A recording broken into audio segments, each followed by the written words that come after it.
Okay, can somebody help me understand this?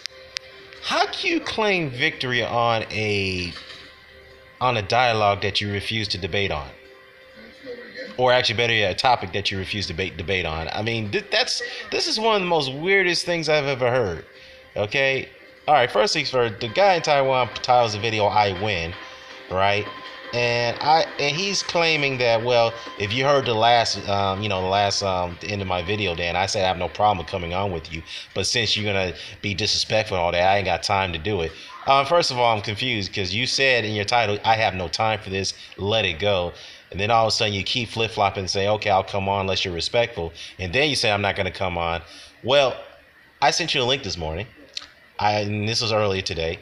Now it's and that link, I was on the hangout for 2.5 hours. I said, come on, I'm right here. It's only me. Me and you will have an honest dialogue. And you refuse to do it.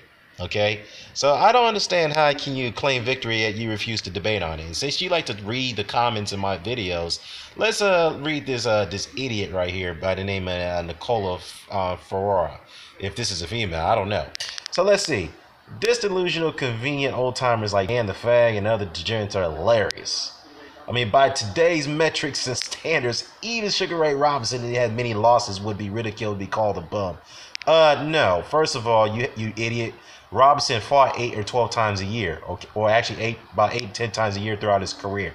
Okay, Robinson had so many, Robinson's had well over, damn, shoot, I could say he's had over 200 and obviously 200 plus fights in his career, right?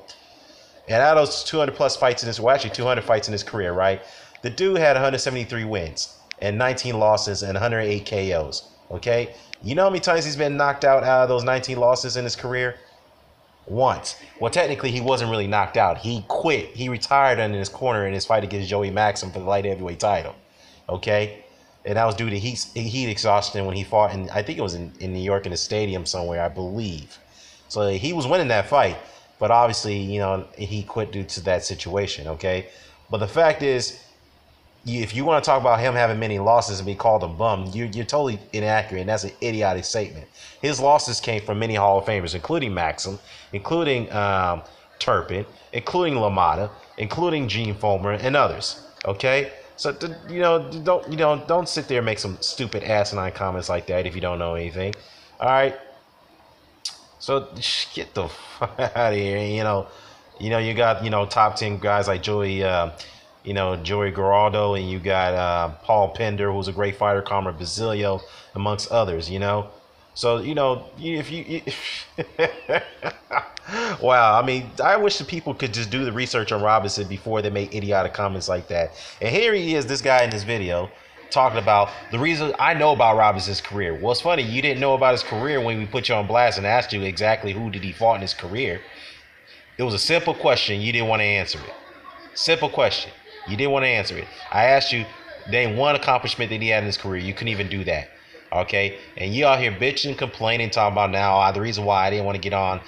I didn't want to get on and talk about history with you in the Boxing Librarian, which you clearly did. You did. You made some historical references when you were trying to propagate Golovkin over guys like Hagler and Hopkins in that platform. Yeah, that's what you did. Okay? And you also said that you had no problem getting on the hangout and talking to both of us about anything that we wanted. Anything that we wanted. You're the guy that said that I know about boxing history more than anyone else because I watch the sport and I'm older. That's what you said. And all of a sudden now you're going to backtrack and say, well, I know about Robinson now. Very convenient because you took the time to study some of the things he did in his career and who he fought. Wow, wow, wow, wow, wow. So anyways, I know he's getting on this tangent about Julius Ndongo and what's it, Miguel Mariaga again.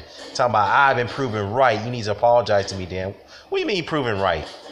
First of all, Mariaga didn't win the fight.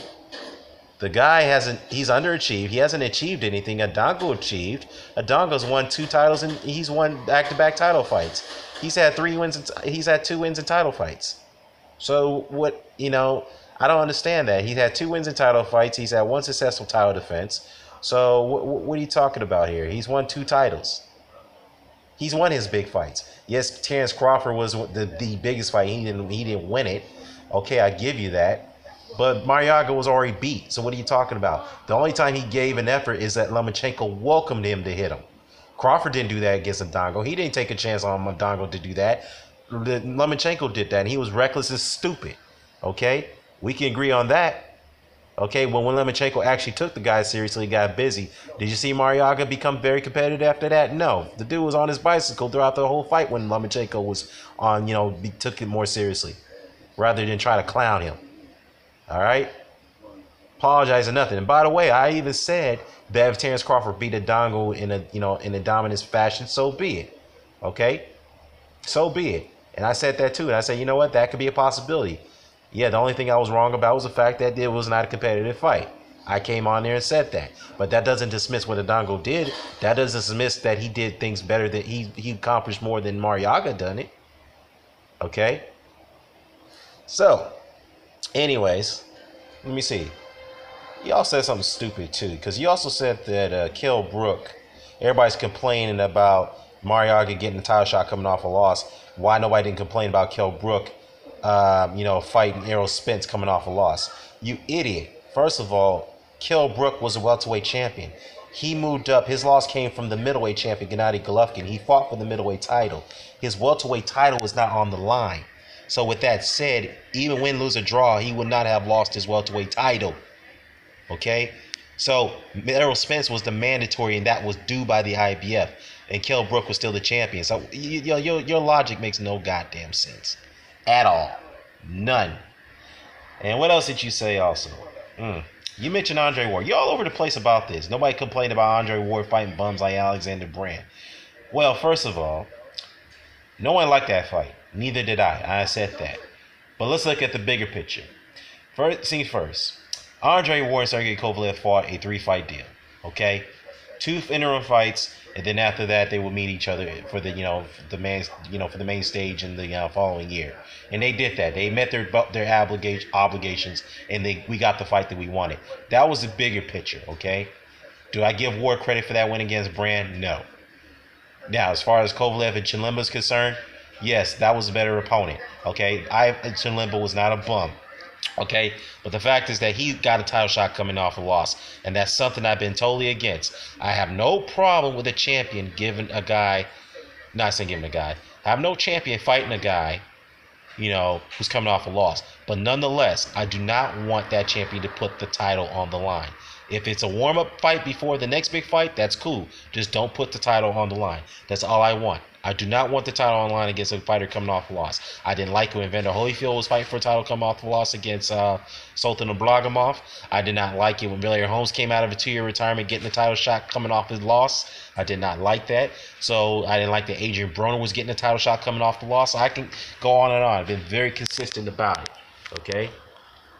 So, let's play this other stuff that you were talking about. This is the most dumbest thing I've ever heard. That's what he thinks, and that's what he said, which echoes my opinion, because we've already seen that he got no respect for beating fucking Walters. He gets very little respect for beating Russell. I gave him respect for that. What are you talking about? Beating fucking Rocky Martinez or Sosa, right? I gave him respect for the Rocky Martinez. Is a duck. End of story. Case closed. All right. 2 minutes. So if Rico was a duck, then Wilder ducked Ortiz then, right? Exactly, I said that. Listen to my videos. I've said that Deontay Wilder ducked Luis Ortiz a while back. I said that.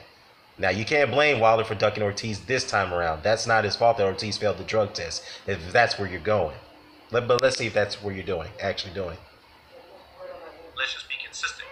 If you're going to say that Lomachenko is ducking Rigo, who tried to be a late replacement for a date, then fucking Wilder completely ducked fucking Ortiz. I said that. But you'll say, what do you mean he ended up signing to fight him? Yes. I did. Exactly the same as Lomachenko signing to fight Rigo. Exactly. Isn't it interesting to go back and watch videos afterwards to see some of the fucking stupid bullshit fucking narrative some people tried to push to fucking justify. Why you keep saying the word fucking, man? And by the way, don't bop into the music. You have no rhythm, brother. Don't do that. Don't try to don't bop your head to the music to the music that I play in the background. It makes you kind of look stupid by doing that. Their opinion. Now on to the more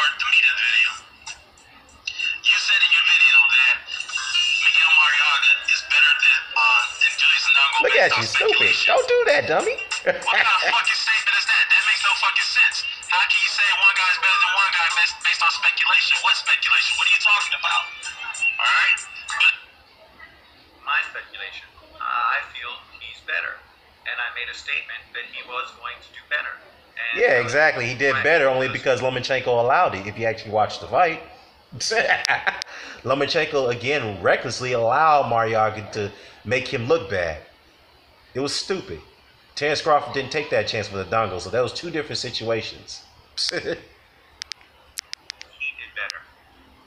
So, there you go. The facts, as I said in my video, I said, we will find out after the fight if I'm correct or not. I will be exposed as somebody pushing bullshit or somebody fucking saying something true. Yeah, you did. You push bullshit like that White Murderers Row, the White Murderers Row list that you created a while back, and D-Style have blasted you and destroyed you on, and now you're trying to run away from it. Yeah, that was the most obscene and dumbest thing I've ever seen you do. Okay, now what happened to those fighters? I mean, where are they now? I mean, the only guys that's on that list is Golovkin and Lomachenko, right? And Golovkin didn't even look good in his last. I mean, he looked okay, but he was not the convincing winner in that fight against Canelo Alvarez. So Golovkin is a very vulnerable guy. He's got a lot of limitations, and you refuse to acknowledge that. And as far as Lomachenko is concerned, I pick him to beat Rigondeaux. But he has not faced a style like Rigondeaux in the professional ranks. And this is going to be a very, very difficult fight for him, and you know that because you don't want this fight. You've been trying to campaign against this fight for a long time now. Why? Because you have a vendetta against Rigondeaux after he ruined your guy, Nonito Donaire. He ruined his career, and you've been having this resentment and this scorn against Rigondeaux ever since. Okay.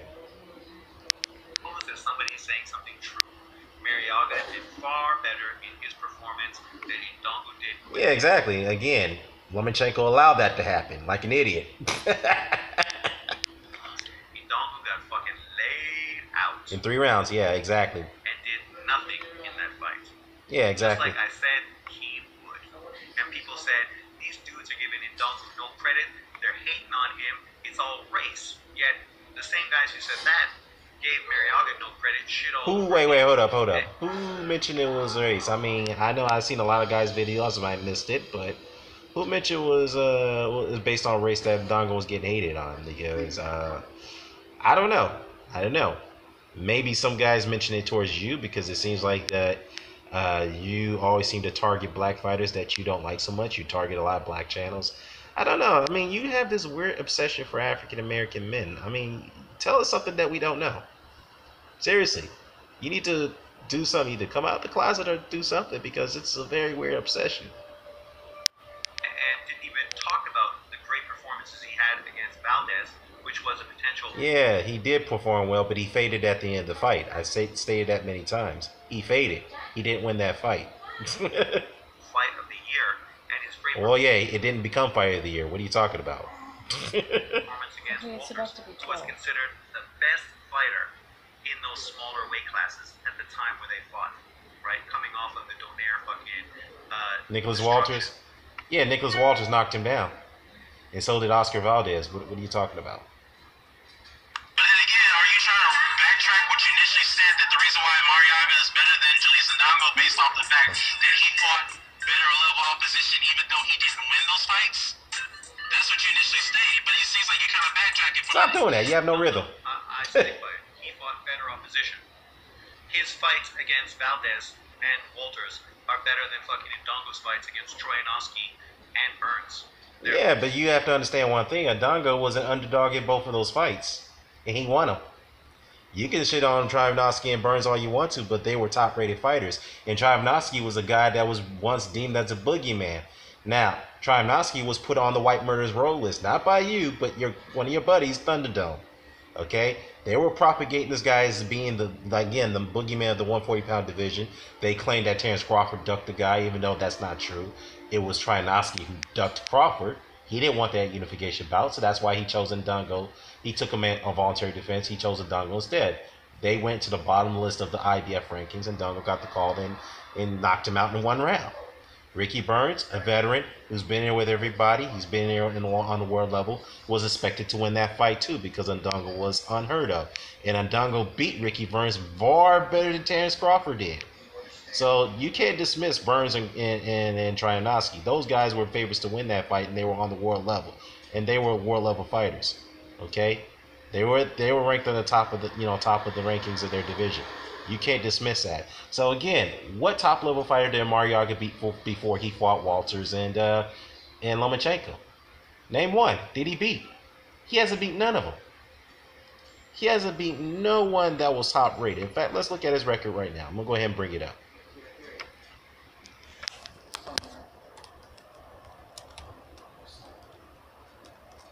So Miguel Marriaga. Let's see who did he beat that was on war level before Oscar Valdez Lomachenko. And obviously Nicholas Walters. Nobody. He beat nobody on world level. Okay, the only name that I recognize there is Christopher Martin, but he was not a world level fighter either. So Ndongo at least have world level wins. So where's Marriaga's world level wins? Yeah, again, rhetorical question. He doesn't have any. I just stated that. Better opponents. He didn't beat them. That's fine. But my point was, he fought a higher level of opponent. So let me get it straight. So it's okay to give fighters credit for fights they didn't win? Really? Really? Okay. Well, if that's the case, then maybe Rex Lane should be considered one of the greatest heavyweights because he's been in there with the guys like Ezra Charles. He's been in there with Rocky Marciano. And he didn't win most of those fights against those top heavyweights. So let's give Rex Lane the credit of being one of the great heavyweights and George Chuvalo as well, right? So let's do that. But he did very well. He didn't get the wins, but he showed himself to be a very good fighter. Yeah, Lomachenko allowed that like an idiot. A very high level. He also had a very good amateur pedigree, which. Let's go ahead. In a statement based so then on Dongo had an amateur pedigree as well. And Dongo was an Olympian. All right, he was a national champion. He was an Olympian in the Beijing Games. Where's Marriaga in that situation? Okay. Seen through the fights. It's when I saw those guys fight against top-level opponents, and knowing that I saw Marriaga fight far better opposition. He didn't win. Let me see. His best opposition was against Marriaga, against Valdez, Walters, and of course Lomachenko. He didn't win those fights. And before that, again, he didn't have any top-level fights before those fights. Okay. Then it's simple math. Ndongo fought, and knowing that Ndongo was just not going to be able to deal with Terrence Crawford. Yeah. Well, I knew Marriaga would give fucking Lomachenko some trouble. No, he didn't. Lomachenko allowed it like an idiot. How many times we got to go through this, okay? That was the dumbest thing that Lomachenko could do is let the dude get him free shots and pin him to the corner like that. That was stupid. Until he got busy, backed him up and trapped him in the corner, started leashing his combinations, give him angles like he usually does against his opponents. That's when Marriaga just couldn't take it. Okay? Well, yes. Julius Ndongo got stopped, got knocked out in the third round. Yes, he got knocked out by a body shot. But the difference is that Marriaga took a beating. He took a severe beating. Particularly in the Oscar Valdez fight, Nicholas Walters fight, and of course the Lomachenko fight. So I guarantee you this: when he comes back, he won't be the same fighter. And Dongo, on the other hand, yes, he took minimal punishment. He'll be back. Hopefully so. He'll get back on the world level. That's yet to be seen. It may take a while. We'll see what Nestor Tobias does, because Nestor Tobias over in Namibia does train very good fighters. He's trained a few world champions already, so including Ndongo. And he's got Polymoses too. I think he's gearing him up to make a comeback at lightweight. Or Polymoses might come back up to, he might go up to 140. We'll see. Okay, can you wrap this up? So anyways, I ain't playing no more of this. The fact is that, again, I can't understand how you can say you won a dialogue and you refuse to debate me on it. I don't understand that at all. That makes no sense to me. And yet you're drifting off to Marriaga and what's his name, and Ndongo. That has nothing to do with the debate topic that we were supposed to discuss. So I guess you're trying to drift away from that because you don't want to talk about it. All right, because you knew you're gonna get burnt by me if we did. But again, just don't lie to your viewers. Don't lie to your commenters, in the comment section below. Okay. First, again, Tell everybody how you need to apologize. You say you telling everybody, you telling me that I need to apologize for about the whole Adongo and Mariaga situation. Maybe you should apologize to everybody when you're lying, when you lied by the fact that you knew about Sugar Ray Robinson's career before we had that hangout, me and you in the library. You had no knowledge of his career. Okay, couldn't name one opponent that he fought.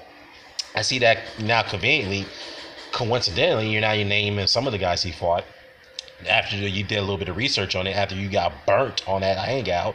You didn't name any opponents that Ezra Charles has fought when you claim you did know something about his career. I asked you just name one opponent that he fought, and you couldn't even do that. And then you want to change your tune and say that, well, I'm not here to talk about history. That's not what I was here to do. No. You said in your title of your video, Running from the Cops, that you had no problem coming on a live hangout with me. You had no problem coming on with the librarian. In fact, you have no problem coming on with both of us at the same time. We can talk about anything. That's what you said, unless you took that video down. It's still up. That's what you said. So stop lying to people. Apologize to everyone for your lying. Apologize to everyone about the trolling that you do. Okay? Stop being a hypocrite and stop contradicting yourself. Okay? It's funny though. Speaking of contradictions, it's so funny because one time you said that Kovalev beat the hell out of Andre Ward for Pillar to Post, and then you changed your tune and said that Kovalev won in a very close fight, could have gone either way. And as soon as you said that, you pissed off your subscribers. I remember that. See why you over the face. Now you had people who supported you called you a walking contradiction when you did that. But hey, I can't blame you because it was the truth. It was a close fight, could have gone either way. Oh man. Man, this is so comical. Yeah. I win, but I ducked the debate. I'm out. All right. Oh, one more thing. That commenter, Nikolai on Nicola Ferrari, whatever you want to, Ferrari. Yeah, Nicola Ferrari. This commenter on the YTBC Cops channel said that Golovkin or Triple G would steamroll or pulverize Sugar Ray Robinson. Really, if you believe that, then tell me why Golovkin couldn't pulverize Danny Jacobs. He couldn't pulverize Danny Jacobs. He couldn't pulverize Canelo Alvarez. So, are you telling me that those two guys, Canelo Alvarez and Danny Jacobs, are much better than Sugar Ray Robinson at his best? Sugar Ray Robinson fought way bigger punchers than Gennady Golovkin. Sugar Ray Robinson was never stopped in his career. He was never knocked out in his career. He was stopped, but he retired in the corner in the fight against Joey Maxim due to heat exhaustion, a fight that he was winning for the light heavyweight title. Okay, so and you talk about guys who are far more athletic. The athleticism that Golovkin possesses, would be overwhelming for Robinson. First of all, Robinson was one of those guys who pioneered, who engineered, and who was the innovator when it comes to athleticism and the technicality when it came to boxing. Okay, he applied technique that no one's usually accustomed to. You had him, as a Charlie Burley, they all kind of enhanced the techniques when they all during their times, during their eras. Okay, Muhammad Ali emulated his style from Sugar Ray Robinson. Look it up; it's a fact. How to fight off the back foot, how to give guys angle, how to fight off the jab. Okay, how to be more elusive, how to parry off punches. That's what Robinson did. So if you look at today's standards and techniques, most of the guys who fight that way emulated from Sugar Ray Robinson. So, Golovkin pulverizing Sugar Ray Robinson, get the fuck out of here. That won't happen. That will never happen. And I guarantee you that Golovkin won't even touch Sugar Ray Robinson with his slow feet and his slow hands and his lack of head movement. He won't even come close to Robinson. Robinson might be will beat Golovkin. That's my opinion. It's based off what I've seen Golovkin does against his major opposition. No, he ain't touching Sugar Ray Robinson. That's all I gotta say. I'm out.